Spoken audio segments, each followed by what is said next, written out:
განცხადებაზე, რომელიც ეხება საერთაშორისო განსხვავებას საქართველოს ეთერშევარ და შეშოს მათი მხრიდან ქართული ოცნების არალეგიტიმური ხელისუფლებად ხსენება თქვენ ახსენეთ და რომ გამართოთ.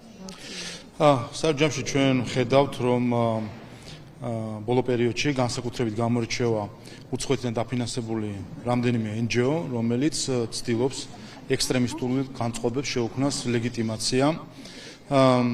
პრობლემა ამ შემთხვევაში არა იმდენად ამ ურეიტინგო ორგანიზაციებში, რამდენად მათ დონორებში. კითხვა არის მარტივი და მე უკვე დიდი ხანია ამ კითხვას ვსაუბრობ. აპირებს თუ არა ევროკავშირის საელჩო შეეგუოს იმას, რომ მისი მოქალაქეების დაფინანსებით ხდება ექსტრემიზმის წახალისება. კიდევ ერთხელ, ნებისმიერი ორგანიზაცია, რომელიც ამტკიცებს, რომ საქართველოს პარლამენტი თუ ხელისუფლება არის არალეგიტიმური, ეს მტკიცება დეზინფორმაციასთან ერთად ამავე დროს არის კონსტიტუციური ორგანოების არაღიარება. ასეთი არაღიარებების გამო ჩვენ ხედავთ მათ შორის ევროპაში, რომ ექსტრემისტულ ჯგუფებს, ასე ვთქვათ, ებრძვიან თავად ევროპული სახელმწიფოები. ამის ფონზე, როდესაც ხედავთ, რომ ევროკავშირის მიერ დაფინანსებული ორგანიზაციები არ აღიარებენ დემოკრატიას, არ აღიარებენ დემოკრატიულ ინსტიტუტებს, შესაბამისად ახალისებენ ექსტრემიზმის კითხვა. ეს არის დაუდევრობა ევროკავშირის თუ ევროკავშირის წევრი სხვა ქვეყნების საელჩოების მხრიდან, თუ ეს არის განზრახვა, რომ საქართველოში დაფინანსდეს ექსტრემიზმის წახალისება. მე ვსვავ ამ კითხვას ველი პასუხს, ვინაიდან პასუხი იქნება, რა თქმა უნდა, განსაზღვრელი იმისა, თუ რასთან გვაქვს საქმე ამ შემთხვევაში და მე იმედი მაქვს, რომ ამაზე სათანადო რეაგირება იქნება. უნდა კითხოთ ასევე ევროკავშირთან საქართველოს თანამშრომლობაზე, ევროინტეგრაციის გამო საქართველოს მიერ გადადგმულ აბიჯებს, თუმცა საპასუხოდ არის განცხადებული და რჩევით, რომ შეექმნას ეს თანამშრომლობა. საქართველოს ევროპული ინტეგრაციის გზას აქვს ორი განზომილება. ერთი ეს არის საგნობრივი ნაწილი, სადაც თავად ევროკომისიის დასკვნებითაც კი რომ გაიქცოთ თუნდაც ბოლო დასკვნას ოქტომბერში რომელიც იყო, იმის წინა დასკვნას გაეცნოთ, ასევე პარალელურად გაეცნოთ საერთაშორისო შეფასებებს სხვადასხვა სარეიტინგო ორგანიზაციებისა, ნახავთ რომ საქართველოს არის მოწინავე კანდიდატ ქვეყნებს შორის ბევრი პარამეტრებით, არის მოწინავე უკრაინასთან, მოლდოვასთან, ბოსნია-ჰერცეგოვინასთან შედარებით და ეს ჩანს და ამას თავად ევროკომისია ვერ გაურბისხმულა, როდესაც ქაღალდზე გადააქვს და ესე ვთქვათ არგუმენტებით არის იძულებული რომ შეაფასოს და არის მეორე განზომილება, ეს არის პოლიტიკური განზომილება, რომელიც სამწუხაროდ ევროკავშირის ბიუროკრატების და ზოგიერთი ქვეყნის პოლიტიკოსების წყალობით არის იმ ფორმაში, რომელსაც ჩვენ არ ვისურვებთ. მიზეზი მარტივი არის, მას შემდეგ რაც დაიწყო ომი უკრაინაში, ჩვენ ვნახეთ, რომ სამწუხაროდ ზოგიერთ ჯგუფებს ევროპაში ჰქონდათ მოლოდინი საქართველოს მიმართოს, საქართველოს წავიდოდა ესკალაციაზე რუსეთთან და საკუთარი ინტერესების დაზიანების ხარჯზე სხვის ინტერესებს მოემსახურებდა. ამაზე მათ მიიღეს კატეგორიული უარი 2022 წლის თებერვალში. ამაზე გაბრაზებულებმა არ მოგცეს თავის დროზე კანდიდატის სტატუსი და ვიცით ჩვენ ქვეყნები და ეხა პირდაპირ ჩანს, მაშინ თუ ფარული იყო, ეხა პირდაპირ ჩანს, რომ ბალტიის ქვეყნები და სახელისუფლებები პირდაპირ ქართული ხალხის წინააღმდეგ მოქმედებენ ამ შემთხვევაში და მათი სურვილით ხედავთ მათ, რომ მათი მოკავშირეები საქართველოში არიან ზუსტად ეს რადიკალური ჯგუფები, ნაციონალური მოძრაობა და მისი სატელიტები. ასე რომ ორი განზომილება არის საგნობრივი განზომილება, სადაც ვერავინ გაურბის ობიექტური შეფასებით, თავად ევროკომისიაც კი ვერ გაურბის თავის დოკუმენტებში, რომ საქართველოს ამ მხრივ არის წინ ვიდრე ბევრი სხვა კანდიდატი ქვეყანა და აქვს პოლიტიკური ნაწილი, რომელსაც აქვს სუფთა პოლიტიკური ინტერესები, მათ შორის პოლიტიკური დევნის ინტერესები, რომელიც ზოგიერთ პოლიტიკურ ჯგუფს ევროპაში აქვს, რომ პოლიტიკურად დევნონ საქართველოს ხელისუფლების ზოგიერთი წარმომადგენელი. ასევე ოპოზიციონერები ხვდებიან ევროკავშირის საელჩოს. რა შეიძლება ეხება ზერაზე, შეიძლება საუბრობენ ამ შეხვედრაზე და შეიძლება თუ არა 26 მაისს უკავშირდება. არ ვიცი მე ვინ მისხვდება, თუმცა მე მართლაც ვაკვირდები, რამდენად ექნებათ დიპლომატებს სამუშაო შეხვედრები, განსაკუთრებით ახლა, მას შემდეგ რაც ოპოზიციამ და NGO-მა დაანონსეს ძალადობა 26 მაისს. ჩვენ ვნახეთ, რომ პირდაპირ მსხვერპლზე საუბრობს ოპოზიცია და საუბრობს რადიკალიზაციაზე.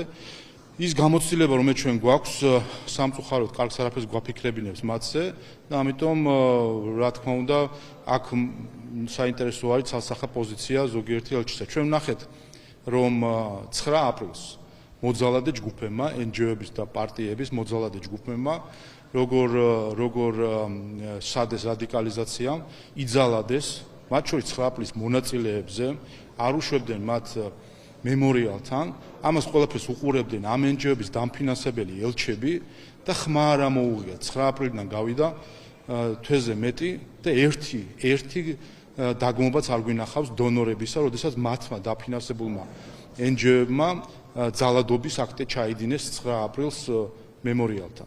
ასე რომ ახლაც ჩვენ ხედავთ, რომ ზოგიერთი NGO და პოლიტიკური ჯგუფები პირდაპირ აანონსებენ პროვოკაციებს, აანონსებენ ძალადობას.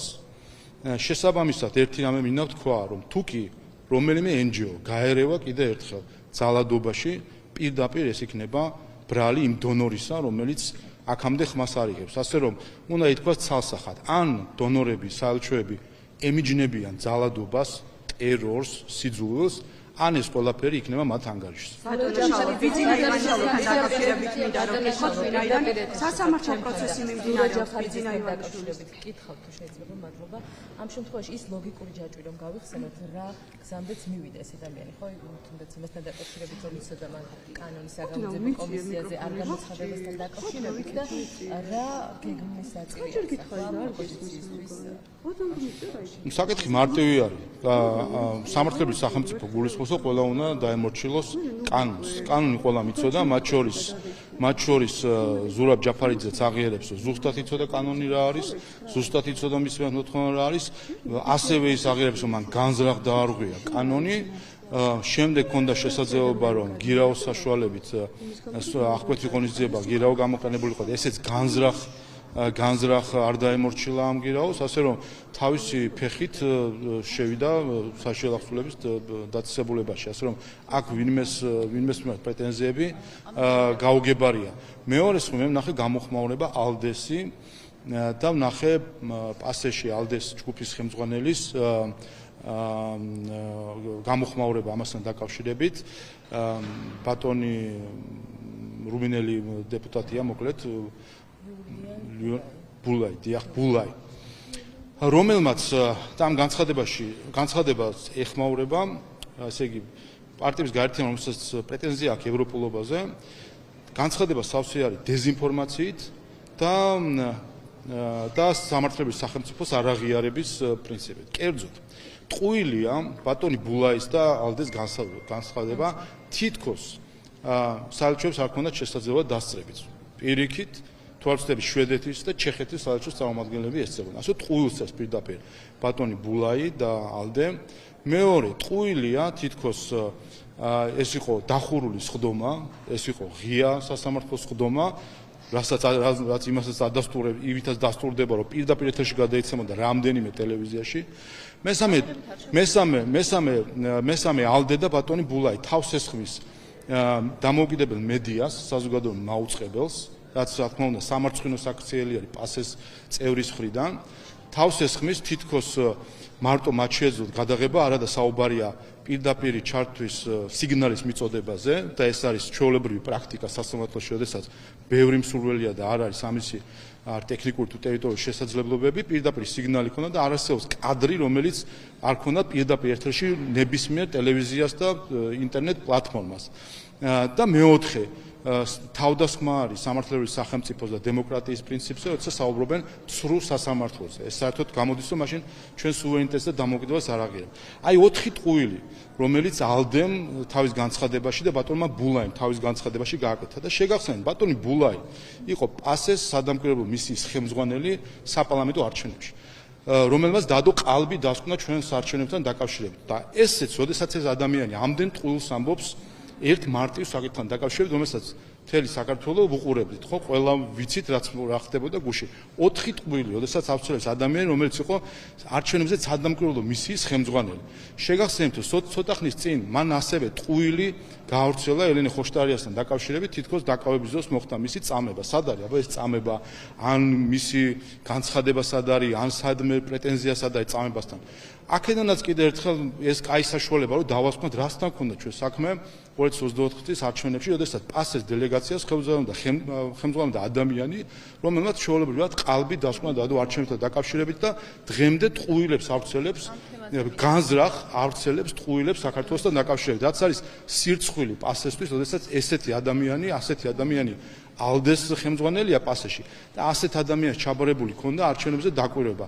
სხვა საქმე არის იქ კიდე რომ არჩევნებთან დაკავშირებით თუ რას აკეთებდნენ მაშინ, თუმცა ფაქტი არის უკვე ხელის გულზე დევს, ეს ადამიანი ავრცელებს დეზინფორმაციას თან ისეთი როგორც ითქვა მამალ ტყუილს საუბრობს, რომელიც არ დაიმალება ახლა როგორ შეიძლება თქვა რომ იყო დახურული სტომა, როცა იყო ღია, როგორ შეიძლება თქვა რომ საელჩოები ვერ ეცემენ, როცა იქიჟდნენ ადამიანი ფიზიკურად, აი ვის სატყუებს ახლა ეს ადამიანი. ასე რომ მე ერთი რამე მინდა ვისურვო რომ ამ ადამიანმა თავადვე უარყოს მის მიერ გავრცელებული ტყუილი. რომ ამბობთ რომ ეს პოლიტიკურ განზრახვას არაფრით უკავშირდება ოპონენტების დაბადიბრების აი ეს საქმეები. თქვენ შეგეძლოთ რომ დევნა დაგეწყოთ არა სისხლის სამართლის წესით, არამედ უნდა გაგეთვალისწინებინათ წესით ის რომ ადმინისტრაციულ კოდექსში არის იდენტური შინაარსის მუხლი. და ნორმალურ შემთხვევაში, ანუ სამართლიან შემთხვევაში იწყება ხოლმე მაგრამ ჩემი კითხვა არის, სისხლის სამართლის წესით რატომ დაიწყეთ ზურაბ ჯაფარიძის და სხვა პირების დევნა მაშინ, როცა იდენტური შინაარსის მუხლი არსებობს ადმინისტრაციულ კოდექსში. უბრალოდ ხოლმე მე პარლამენტს არაფერი არ დაგვიწყია, ეს გახლავთ რა თქმა უნდა პროკურატურის პრეროგატივა, რომელმაც ასევე ახალგაზრდა იურისტთა ასოციაციის მიერ გავრცელებულ დეზინფორმაციაზე განმარტებაც გააკეთა, რასთან გვაქვს საქმე. კერძოდ შეგაწყვეტინებთ რა პროკურატურა ამბობს, რომ საგამოძიებო კომისია მოითხოვა სწორედ სისხლის სამართლის წესით დევნის დაწყება და მათ გაითვალისწინეთ საგამოძიებო სამსახურის მოხდა. ასე განმარტავს პროკურატურა. ამ ხელს იშორს საგამოძიებო კომისიისგან. რა თქმა უნდა, არავინ არავისკენ ხელს არ იშორს, კვალიფიკაცია ამა თუ იმ ქმედების არის პროკურატურის საქმე, რომელსაც შემდეგ სასამართლო წყვეტს. პროკურატურამ და სასამართლომ ერთობლივად იმჯერეს ამასთან დაკავშირებით. რაც შეეხება საიას განსაზღვრებას, ეს არის ან დეზინფორმაცია, ან უცოდინრობა არის. არ ვიცი, ვინ ყავდათ მათ ლათინურის მასწავლებელი, რა პრინციპები მოიტანეს, როცა მთავარი პრინციპი ავიწყდებათ. რომ ყველაზე გვიანი კანონი უპირატესია ვიდრე წინა კანონი, მარტივი პრინციპია ეს, გარდა ამისა ადმინისტრაციულ და სისხლის სამართლებრივ გადაცდომასა და დანაშაულ შორის კონკურენციაში აქაც მარტივი არის პასუხი. ესეც პრობლემა არის, როდესაც საია, რომლის დამფინანსებელი გახლავთ ევროკავშირის საელჩო არცელებს ტყუილს და დეზინფორმაციას ასე ზაგთან დაკავშირებით. პირებებად ადმინისტრაციული კოდექსისთვის და არა იმუხლისთვის არ არსებობს, არ არსებობს ასეთი პრინციპი, რომელიც არსებობს ამ შემთხვევაში არის ის, რომ ერთი რომ მოქმედებს ყველაზე ახალი კანონი, რომელიც არის ის და მეორე თავად ადმინისტრაციული სამართლის კოდექსში წერია, რომ თუ არის სისხლის სამართლებით დაჯადი ქმედება, მაშინ სისხლის სამართლის მოქმედება. აი ესეთი უყურეთ დღისით, მზისით აი ბულაის ისტორიის არ იყოს დღისით მზისით მამალ ტყუილს როცა ამბობს ორგანიზაცია რომელიც ფინანსდება ევროკავშირის საელჩოდან ეს ხომ არის ევროკავშირის საელჩოს პასუხისმგებლობა რომ ასეთ მნიშვნელოვან თემებზე უბრალოდ დეზინფორმაციას ავრცელებს შეგახსენებთ ევროკავშირი როგორ ესე ვთქვათ დაჟინებით საუბრობდა ხოლმე დღემდე საუბრობს დეზინფორმაციის დაუშვა როცა თავად ევროკავშირის საელჩოს მიერ დაფინანსებული ორგანიზაციები ავრცელებენ დეზინფორმაციას. ამიტომ ან კიდევ ერთხელ ვამბობ, ან საელჩო ემიჯნება მის მიერ დაფინანსებული ორგანიზაციების დეზინფორმაციას და გმობს ამას. ან გამოდის რომ მაშინ ეს ყველაფერი ხდება მათთან შეთანხმებით და მათი თანხმობით. ზურაბ ჯაფარიძის შოუზე წერილების სერიოზულობა აი ამას როგორ პოლიტიკური განზრახვა არ არის ის პარიზობაში. მე ვერ გეტყვით ეს წესები ჩვენი დასადგენი არ არის ვეცადოთ. ზურაბ ჯაფარიძის ციხეში ეს გახლავთ სამართლებრივი სახელმწიფო, სადაც საკითხები ჯდება კანონის მიხედვით და არა სურვილების მიხედვით. პარტიების პოზიციაც გაჩერდება. იგივე საკნარი პოლიტიკური დევნა ოპონენტების ისინი ამბობენ, რომ ახლა ქართული ოცნებებისაც საუბრობს სამართლებრივ მხარეზე, ეს არის უბრალოდ პოლიტიკური ოპონენტების დევნა და სწორედ პოლიტიკურ ჭრილში განიხილავს. და როგორ არის უბრალოდ რაში დევნა რაში გამოჩერდა? ერთ-ერთი ვინც მოვიდა საგამოძიებო კომისიაში რა იყო, ვინმე რამე დაუშავა თუ რამე მოხდა განსაკუთრებული, მოვიდნენ, მისცეს ჩვენება, მათ შორის ოპოზიციის წარმომადგენლობა, მისცეს ჩვენება და მორჩა, ხო? მაგრამ ის რამდენიმე რადიკალი, რომელიც უარს ამბობს გამოცხადება, ისინი რატომ ამბობენ? ერთი რომ გასაგებია რატომაც ამბობენ, რომ იქ მოვლენ, გამოჩნდება ის, რაც მათ ჩადენილი აქვთ ქართული ხალხის წინაშე. მეორე, ისინი პირდაპირ ღიად ამბობენ, რომ პარლამენტს არ აღიარებენ. არ აღიარებენ კანონებს, არ აღიარებენ პარლამენტს და შემდეგ აქედან გამოიყვანო, ასე ვთქვათ, თავად მიდიან ამ ნაბიჯზე და შემდეგ, როდესაც ამას შედეგი მოყვება, ანუ ამის სითამამე და მამაცობა აქვთ, რომ თქვან რომ კანონს არ აღიარებენ და პარლამენტს არ აღიარებენ, მაგრამ ეს ამის გამო პასუხისგების სიმამაცე და სითამამე არ ყოფნით, როგორც ხედავთ. ეხლა ისეთ მდგომარეობაში დგებიან, რომ ადამიანმა ასე რომ თქვას, რომ მე შუქნიშანს არ ვაღიარებ და წითელზე გაიაროს და მე ჯარიმა გაიკვირვოს. აი ამას გვეუბნება ალდე, ხო ამას გვეუბნება. წარმოგიდგენთ ასეც და გაერთიანებულია მათ შორის ზოგიერთ ქვეყნის ხელისუფლების პარტიებიც არის ამაში გაერთიანებული და გვეუბნება, რომ იცით რა, თუ ადამიანს უნდა თქვას, რომ ის შუქნიშანს არ აღიარებს, მაშინ ყველა მასე იაროს როგორც უნდა. ასე რომ თავად ამბობენ, რომ ეს მათთვის არის პრინციპული. ხო და კი ბატონო, თუ არა მათი, ეს არის მათი თავისუფლება. აირჩიონ, გადაიხადონ გირავ თუ არ გადაიხადონ, ვერანაირ ვერ დააძალებს, ხო? და თუ მათი პრინციპიული პოზიცია არ გადაიხედონ, მაშინ თავის პრინციპული პოზიციით მიიღებენ იმ შედეგს, რომელიც აქვთ და თუ მზად არიან თავისი პრინციპების გამო არ გადაიხადონ გირავ, მაშინ მზად უნდა იყვნენ საკუთარი პრინციპების გამო მიიღონ ის სანქცია თუ სხვა აქვეთი ღონისძიება, რომელიც ამაზე არის. როგორ არიან, უბრალოდ კიდევ ერთხელ წითელზე რომ გაივლის ადამიანი და ჯარიმა მიუვა, ეს არის პოლიტპატიმარი, თუ დაჯარიმებული, შუქნიშანს თუ არ აღიარებს ადამიანი, გაივლის წითელზე და მიუვა ჯარიმა, ეს არის პოლიტჯარიმა? ხო არის აბსოლუტური აბსურდი, რომელშიც ახლა უნდათ გვამყოფონ და აქ საერთო ჯამში აქ ჩანს და აი ალდე აქ არის კარგი მაგალითი, ვინაიდან ეს გახლავთ რამდენიმე ევროკავშირში მოქმედი პარტიის გაერთიანება. აქ ჩანს საერთო ჯამში ღირებულებითი კრიზისი, რომელიც არსებობს პოლიტიკურ ელიტაში, ევროპაში. ეს აჩვენებს იმას, რომ თუ დააკვირდებით, როცა საუბრობენ ზოგიერთი ევრობიუროკრატი თუ ელჩი ევროპულ ღირებულებზე, არ ამბობენ აღირებულებზე, იმიტომ სინამდვილეში როგორც კი იტყვიან დაასახელებენ რომელიმე ღირებულებას, უნდა თქვან კანონის უზენაესობა. გამოდის რომ ესე იგი ამ პრინციპში ჯდება. უნდა თქვან რომ მაგალითად სიძულვილის ენის დაუშვებლობა. გამოდის რომ აღმოჩნდება რომ თავადაფინანსებელ სიძულვილის ენა. უნდა თქვან რომ ძალადობის დაუშვება. გამოდის რომ თავადაფინანსებელ ჯგუფებს რომელიც ძალადობაში. ამიტომ არც ერთი ბიუროკრატი ევროკავშირი და რასაც ვაკვირდები, არც ერთი დიპლომატი არ ამბობს კონკრეტულად რა ღირებულებებზე გვესაუბრება. როგორც ჩანს, არსებობს რაღაცა შიდა ღირებულებები, რომელიც მათთვის არსებობს და არსებობს საექსპორტო ღირებულებები, რომელიც საქართველოსთვის ემეტებათ და რომელიც ასე ვთქვათ, მეორე ხარისხოვანი ბანანის რესპუბლიკის ღირებულებებია. ჩვენთან სიძულვით შეიძლება, კანონის დარღვევაც შეიძლება, ძალადობაც შეიძლება, ტერორიც შეიძლება, ეს ყველაფერი ჩვენთან დასაშვებია, ოღონდ არა ბრიუსელში, პარიზში და ბერლინში. კითხოთ, ოღონდ სანამ კითხოთ, ერთადერთი პატარა ჩაკითხვა მექნება ნიკამელიას კონტექსტში, რომელიც ამბობს, რომ არა თუ გირაოს არ გადავხდი, არამედ სასამართლოზეც კი არ გამოცხადდება.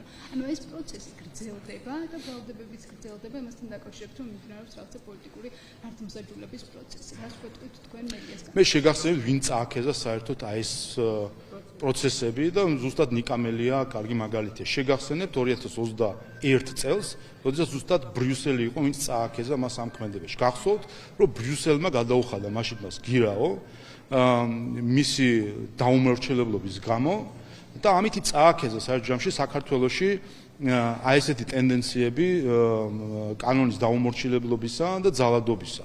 ბრიუსელი იყო ამისი მონაწილე და გახსოვთ რა თემას ეხებოდა? 20 ივნისის საკითხს ეხებოდა.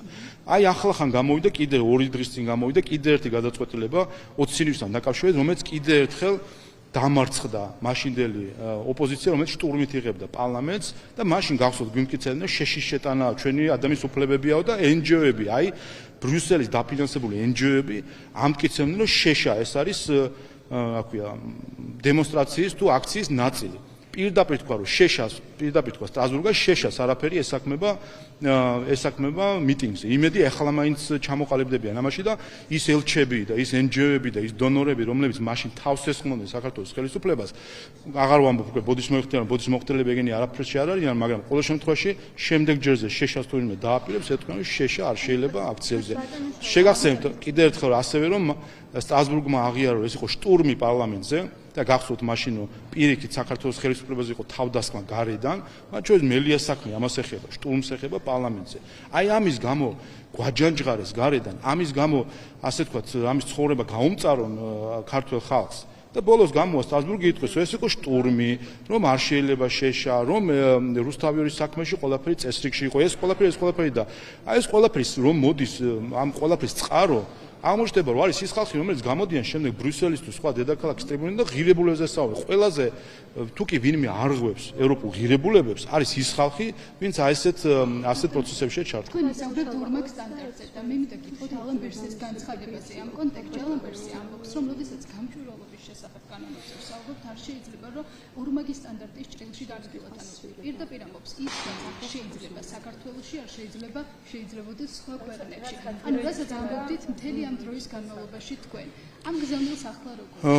რა თქმა უნდა, ეს არის ბანალური ჭეშმარიტება, მაგრამ საქმე იმაში არის, რომ ზოგიერთ ბრიუსელში ეს ამ ჭეშმარიტებას არ აღიარებს. კიდევ ერთხელ, მე აბსოლუტურად მიმყარდება ის აზრი, რომ ბრიუსელში თუ ზოგიერთ დედაქალაქში ზოგიერთ ღირებულებებთან, სტანდარტებთან დაკავშირებით აქვს ესეთი წარმოდგენა, რომ არსებობს სტანდარტი, რომელიც მათ უნდათ საკუთარ ოჯახში და არსებობს საექსპორტო სტანდარტი, რომელიც არის უფრო დაბალი, რომელიც არის ბანანის რესპუბლიკებისთვის და მესამე სამყაროსთვის გათვალისწინებული. ასე გვიყურებს ზოგიერთი ჩვენ. ამ დამოკიდებულებას ვხედავთ ყოველდღიურად. ეხლა როგორ არის, მე გახსოვთ ვიდეოს კიდავთ.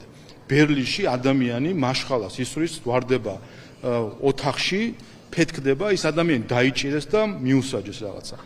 თბილისში ისვლიან მაშხალას, ვარდება პარლამენტის შენობის ოთახში, ფეთქდება, გამოდიან ელჩები, მათ შორის იმ ქვეყნების სადაც ეს ხდება, გერმანია, საფრანგეთი თუ სხვა ქვეყნები, ამბობენ ეს იყო მშვიდობა. ანუ საქართველოში აფეთქება შენობის ოთახის არის მშვიდობა, გერმანიაში ეს არის ომი. აი ეს არა ორმაგი სტანდარტია. არამედ ეს არის რომ ჩვენ არ მიგვიჩნევს ზოგიერთი იმ დონეთ, რომ ჩვენზე გავრცელდეს ნორმალური რაღაც შეხედულებები. კიდევ ერთხელ გონივარ ზოგიერთ ბანანის რესპუბლიკა, მესამე სამყარო, ესე გვიყურებს ჯერ კიდევ ასეთი წარმოდგენა არის, რაც არის სამწუხარო კიდევ ერთხელ, რომ 21 საუკუნეში არსებობენ პოლიტიკურ ელიტაში, ევროპაში ადამიანები, რომლებიც უბრალოდ ადამიანებს ყოფენ სხვადასხვა დონეებად, კატეგორიებად, ერებს ყოფენ კატეგორიებად და ქვეყნებს ყოფენ კატეგორიებად. ოპოზიცია იმზადება რადიკალური ერთი წამკოთი. კითხვის დროს მათ შორის ევროპარლამენტარებიც უნდა ჩამოვიდნენ ბატონო შალვა 20 მაისს ის რომ ჩამოდის რამდენიმე რადიკალური ევროპარლამენტარი, მათ შორის ქალბატონი რასა იუკნევიჩიანი, რომელიც ფაშისტური განცხადებებით არის გამორჩეული ბოლო პერიოდში, უთითებს ერთ რამეს: არანაირი ოპოზიცია, არანაირი NGO-ები არ არსებობენ. 26 მაისს მათი ქცევა პირდაპირ განპირობებული იქნება მათი დონორების და უცხოელების მიერ მიცემული სიგნალებით. ასე რომ პასუხისმგებლობაც იმასთან დაკავშირებით თუ კი იქნება რაიმე პროვოკაცია და ის ძალადობა, რომელიც 9 აპრილს ვიხილეთ, იგივე ძალადობა თუ გაიმეორეს NGO-ებმა და პარტიებმა, ამის პასუხისმგებლობა სრულად იქნება იმ დონორებზე თუ ზოგიერთ ელჩზე, რომელიც ამ მოძალადეებს ხელს ართმევს და სალონურ საუბრებში არის შესული ექსტრემისტებთან და მოძალადეებთან. და კონკრეტულად რას იზამთ მაგალითად პასუხისმგებლობა იქნება ელჩებზე და რა ხდება? პასუხისმგებლობა გულისხმობს იმას, რომ ჩვენ არა ნიშნავს იმას, რომ ჩვენ ამაზე რა თქმა უნდა ვისაუბრებთ, ამას ვერ გაიქცევა.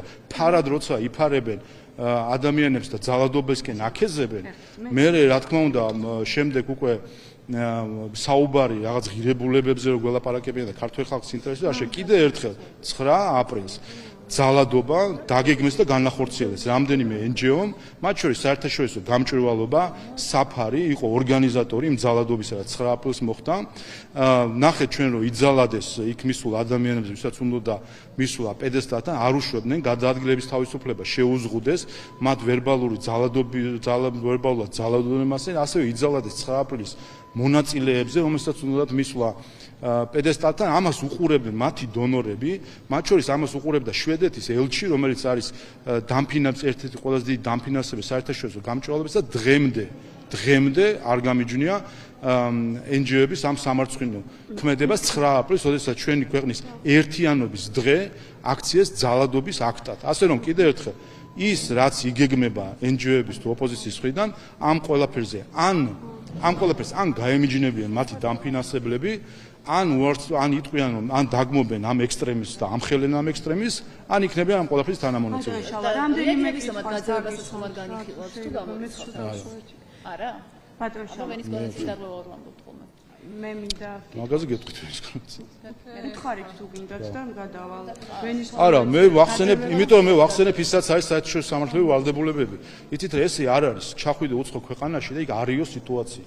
არავის არ აქვს ამის უფლება და ეს არის საერთაშორისო სამართლის დარღვევა. დღეს როცა საუბრობენ რუსეთს, რას ედავებიან? რუსეთს ედავებიან წესებზე დაფუძნებული საერთაშორისო წესრიგის დარღვევას. და თავად რას აკეთებენ, როდესაც ერევიან ქვეყნის შიდა საქმეებში? არევენ თუ არა ვამხელთ. აი როგორც ვამხელთ, ასე ვამხელთ ყველას კანონის დარღვევაში. მინდა კითხოთ რამდენიმე თემაზე, ბიძინა ივანიშვილი და კრედიტ სუისის დავა უკვე რამდენიმე წელია მიმდინარეობს და ახლაც არის სასამართლო პროცესი დაგეგმილი დიდი ბრიტანეთის მიმართულებით. მინდა რომ კითხოთ 607 მილიონი დოლარი არის თანხა, რაზეც არის საუბარი.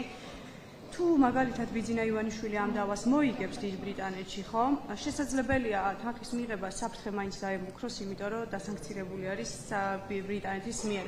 ამიტომ ხომ არ არის ქართული ოცნება განსაკუთრებულად გაბრაზებული დიდ ბრიტანეთზე და პანიკაში ხო არ არის ამიტომ ქართული ოცნება, რომ გეშინიათ, რომ თუ დავას მოიგებს ივანიშვილი, შეიძლება სანქციების გამო მაინც ეს ფული მან ვერ მიიღოს და დიდ ბრიტანეთს ხან deep state-ს ეძახით და ხან რას? ჩვენ დიდ ბრიტანეთს რა უნდა დავაკლოთ ერთი. მეორე, სინამდვილეში პანიკაში და ასე ვთქვათ, ასეთ ისტორიულ ქმედებებში არიან ჩართული ის უცხოელები, მათ შორის ზოგიერთი დიპლომატი, ზოგიერთი უცხოელი პოლიტიკოსი, რომელიც საქართველოში ჩართული იყო საარჩევნო კამპანიაში. თქვენ გახსოვთ ელჩები, რომელიც პირადად მონაწილეობდნენ საარჩევნო კამპანიაში. გახსოვთ დონორები, რომელიც აფინანსებდნენ საარჩევნო კამპანიას. შეგახსენებთ, რომ პირველად საქართველოს საარჩევნო ისტორიაში იყო არა ფინალური ოპოზიციის, ასე ვთქვათ, აქცია, არამედ 20 ოქტომბერს NGO-ების დაფინანსებით ჩატარდა ბოლო საარჩევნო აქცია ოპოზიციის, რომელსაც აფინანსებდნენ უცხოელები. აი ამ აბსურდამდე მივიდნენ. შემდეგ დამარცხება მარჩევნებში, ამის შემდეგ რაც ხდება, ეს არის პოლიტიკური ვენდეტა და პოლიტიკური დევნა საქართველოს ხელისუფლების გამომდინარე იქიდან დამარცხდა მარჩევნებში, მათ შორის ზოგიერთი უცხოელი პოლიტიკოსი თუ ასე შემდეგ დამარცხდა, ისინი ცდილობენ ხა პოლიტიკური დევნის ინსტრუმენტები გამოიყენონ საქართველოს წინააღმდეგ და აქედან არის განპირობებული ყველა ეს გადაწყვეტილები, რომელსაც მას შემდეგ ხედავთ. რაც შეეხება ბიძინა ივანიშვილის დასანქცირებას, დიდი ბრიტანეთის მიერ ის არის დასანქცირებული. თუ ახლა ის მოიგებს დავას დიდი ბრიტანეთში 607 მილიონ დოლარზე არის საუბარი. შესაძლებელია ეს ფული მან მაინც ვერ მიიღოს. ეშინია ივანიშვილს ამ თანხის დაკარგვის ბატონო შალვა და გეშინიათ ამ თანხის დაკარგვის? მოკლედ კიდევ ერთხელ მე ერთადერთი რამის სურვილი მაქვს. რომ ის რასაც ქვია წესებზე დაფუძნებული საერთაშორისო წესრიგი, ეს ამას უკიჟნებდნენ არა მხოლოდ რუსეთს და სწორედ აკეთებენ უკიჟნებენ, არამედ ჩაიხედონ სარკეში და დაინახონ თავის თავში საერთაშორისო სამართლის დამრღვევები. როდესაც საერთაშორისო სამართლს არ ღვევენ სხვადასხვა სახელმწიფოები, პოლიტიკოსები თუ ასე შემდეგ, ეს შემდეგ მათ მორალურ უპირატესობას ართმევს სხვა საუბრებში. ამიტომ ჩემი რუსეთის სახელმწიფოა და დიდი ბრიტანეთის სახელმწიფოა. განსხვავებას ვერ ხედავთ? არა, ორივე სახელმწიფოა. როგორ ვერ ხედავთ? ორივე სახელმწიფოა. კი, იქ ინგლისურად საუბრობენ, იქ რუსულად მე საუბრობენ. განსხვავებას ვერ ხედავ. რუსეთი ჩვენი ოკუპანტია, დიდი ბრიტანეთი არ არის. განსხვავება ხო? კი, არსებობს სხვაობები და არსებობს თანხმედრები. სხვაობა არის ეს, თანხმედრა არის ის, რომ ბრიტანეთის მხრიდან ხდება თვითნებური სამართლებრივი საფუძვის არ მქონე გადაწყვეტილებების მიღება, რომელზეც მე დიდი ეჭვი მაქვს, რომ არის პოლიტიკური ვენდეტის, ასე ვთქვათ, ვენდეტით ნაკარნახევი იმის გამო, რომ 2024 წლის არჩევნებში ქართველმა ხალხმა აირჩია ქართული ოცნება. გაბრაზდა ამაზე ზოგიერთი, მაგრამ აი ხედავთ ნაცვლად იმისა, რომ ზოგიერთი შეეგუოს სხვას რომ მოუწოდებენ ასე ვთქვათ რაღაც სტანდარტებისკენ ჩვეულებრივად არის პოლიტიკური ვენდეტა, პოლიტიკური დევნა სასამართლო პროცესთან არის საქართველოს თქვენ მითხარით საერთოდ როგორც ყველა ზოგადად მოლოდინი რა უნდა ქონდეს ჩვენ აგურეთ ჩვენ მოლოდინი რაც შეეხება სასამართლოს ჩვენ ნახეთ ყველა სასამართლო მოიგო არა მხოლოდ ბიძინა ივანიშვილმა, არამედ მოიგო საქართველოსაც. ბევრ სხვა საკითხებში, ხო? შეხედეთ სტრასბურგის გადაწყვეტილებას, შეხედეთ თქვენი ტელევიზიის დამფინანსებლის თაღლითობას, რომელიც აფხილას არბიტრაჟმა და $600,000 გადაიხადა თქვენმა დამფინანსებელმა. აი ესე ყველა თაღლითობა გამოვლინდება საბოლოო ჯამში. სამართალი თავის გზას პოულობს საბოლოო ჯამში, რა თქმა უნდა, მოლოდინი მე ეს მაქვს რომ სასამართლო ამ შემთხვევაშიც მიიღებს სწორ გადაწყვეტილებას ისე როგორც სხვა. მაგრამ საცდები არ შეუშავებს, ხო? იცით რა, მე ამ შეშლის სამყაროში მე ვერცერთი ზოგიერთი ხელისუფლების თვითნებობას ვერ გამოურიცხავ. ასე რომ ჩვენ ხედავთ ჩვენ ხო ვაკვირდებით ყოველდღიურ თვითნებობას. ის ვინც გუშინ დემოკრატია იყო, დღეს ანტიამერიკელად შერაცხავენ. ის ვინც გუშინ ტერორისტი იყო, დღეს დემოკრატია. ასე რომ ამ ჩვენ ესე ნუ შევხედოთ, ჩვენ ვიცოდეთ ჩვენი სიმართლე სად არის და ეს სიმართლე თავის დავს იპოვის. მეც ამ შემდეგ კითხვა. ერთ კითხვა მეც კიდევ. რა დღევანდელი ღონისძიების მერე კაი. ჩვენ დღევანდელი ღონისძიება ქალთა როლს ეწუნება, მათ შორის საქართველოს როგორც სახელმწიფოს ჩამოყალიბებაში, დამოუკიდებელ სახელმწიფოს ჩამოყალიბებაში. თქვენი იცით რომ ჩვენ პარლამენტში შევქმნით ქალთა და ბავშვთა საკითხებზე მომუშავე დროებითი კომისია, რომელიც მომავალ კვირაში სულად დაკომპლექტდება და ჩვენ ამ საკითხებთან დაკავშირებით სხვადასხვა თემებზე და რა თქმა უნდა ასეთი ტიპის ღონისძიებებითაც გვექნება საუბარი ქალთა უფლებების გაძლიერებაზე. საქართველოში, მათ შორის ქართულ პოლიტიკაში და საქართველოს სახელმწიფოს დემოკრატიულ სახელმწიფოს ჩამოყალიბებაში, გულისხმობ მათ შორის პირველ რესპუბლიკას, ქალებს ჰქონდათ თავისი განსაკუთრებული როლი და ამ მხრივ ჩვენი დემოკრატია ყოველთვის გამორჩეოდა. დღეს როცა ვსაუბრობთ ევროპულ ღირებულებებზე, აი ცოტა ხნის წინ გახდით მე ევროკავშირის წევრი ქვეყნების პარლამენტის თავმჯდომარეების კონფერენციაზე, სადაც ასევე კანდიდატი ქვეყნები ვიყავით. სადაც ირლანდიის პარლამენტის თავმჯდომარე ქალი გამოვდიოდა სიტყვით და მან თქვა, რომ 5 თვის წინ 24 წლის დეკემბერში აირჩიეს და ეს იყო პირველი ქალი, რომელიც გახდა ირლანდიის პარლამენტის თავმჯდომარე და ეს იყო დიდი მოვლენა ირლანდიისთვის. აი წარმოგიდგენიათ ახლა ქართველებისთვის ჩვენთვის ეს რა არის? ეს ხო ამაში ხო არაფერი უჩვეულო ჩვენთვის არ არის. ეს ამაში ხო არც არაფერი ესეთი დიდი მოვლენა ჩვენ არ ხედავთ. რატომ? იმიტომ ყველა ქვეყანას აქვს თავისი ისტორიული გამოცდილება. მათ ყველა საკითხთან დაკავშირებით, მათ შორის თანასწორობის საკითხთან დაკავშირებით. საქართველოს პარლამენტი, პირველი რესპუბლიკის პარლამენტი, მეორე იყო მსოფლიოში, სადაც ქალები იქნენ არჩეული პარლამენტში, აღარაფერს საუბრობ ქალთა საარჩევნო უფლებაზე, როდესაც ზოგიერთ ევროპულ ქვეყანაში 1970-იან წლებში მიიღეს ქალებმა საარჩევნო უფლება. აი, როდესაც ამ გამოცდილებით ვართ, რა თქმა უნდა, ჩვენ სწორედ ამ გამოცდილებიდან გამომდინარე პარლამენტიც თავის წელს შეიტანს იმისთვის, რომ უზრუნველყოფილი იყოს მომავალშიც ქალთა და მამაკაცთა თანასწორობა. მე მაინტერესებს საგამოძიებო კომისია, რომელიც ზურაბ ჯაფარიძისთვის და არა მხოლოდ მისთვის გახდა პატიმრობის საფუძველი, რომლის მუშაობას გახდა ხო საწყისი ამ ყველაფრის. არის აი იმგვარად დაკომპლექტებული, რომ 50%-ს ამ კომისიისას არ წარმოადგენენ ოპოზიციონერი წევრები. რაც ესე სავალდებულოა ხო თუ არ მეშლება? კი, თავისთავად. ეს კონსტიტუციით გათვალისწინებულია და ასეც არის საგამოძიებო კომისია შექმნილი, 10 წევრიანი საგამოძიებო კომისია, კვოტები არის გადანაწილებული შემდეგნაირად. უმრავლესობას აქვს 10 წევრიდან 5 წევრის დასახელების უფლება, ოპოზიციას 5 წევრის დასახელების უფლება.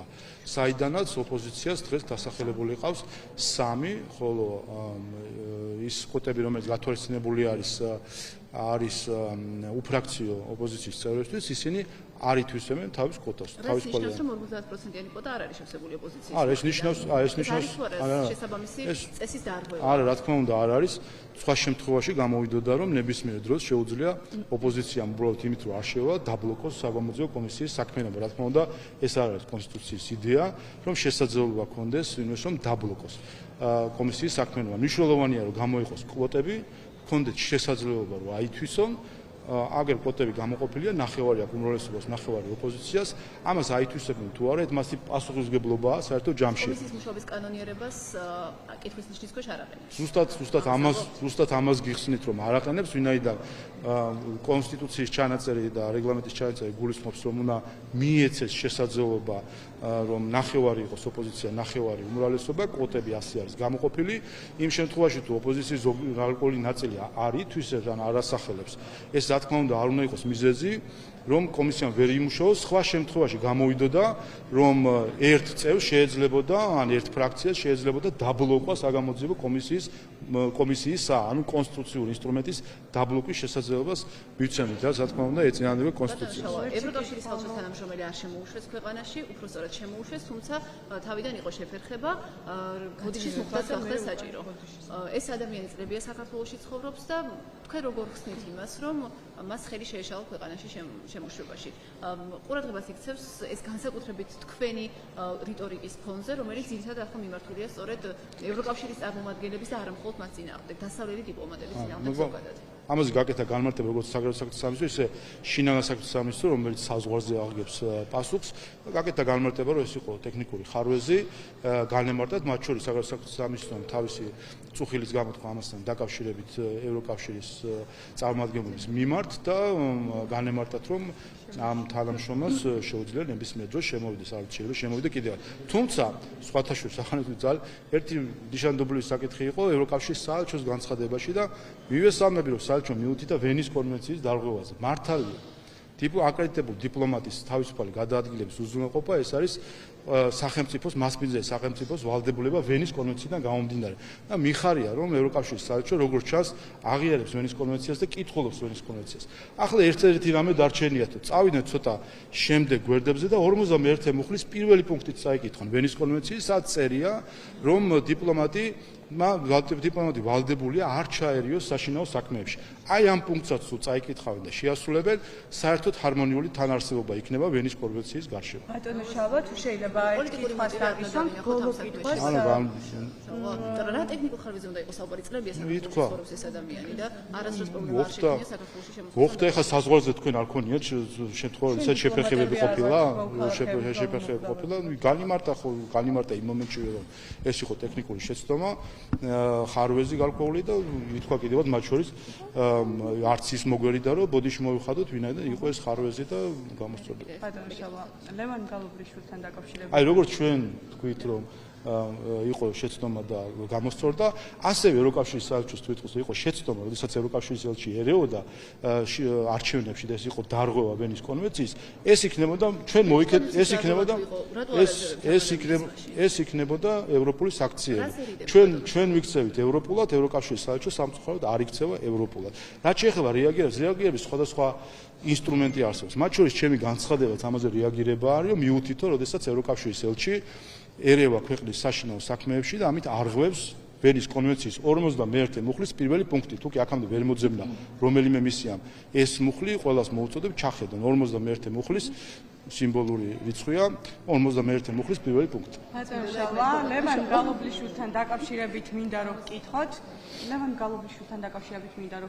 გახდა თუ არა მისი მოხსნის მიზეზი ის, რომ ირაკლი კობახიძის ძიძე დავით ფიფიას სამინისტროში შეზღუდა ფაქტობრივად სამინისტროს უფლებები, მისი მუშაობა და სწორედ ირაკლი კობახიძის ძიძესთან დაპირისპირების გამო მოხსენით ლევან გალუბრიშვილი აფხაზეთის მთავრობის მეთაურის თანამდებობიდან. მე ვთქვი არ მაქვს ამაზე არანაირი ინფორმაცია ლევან გალუბრიშვილთან დაკავშირებით ამ კომენტარში.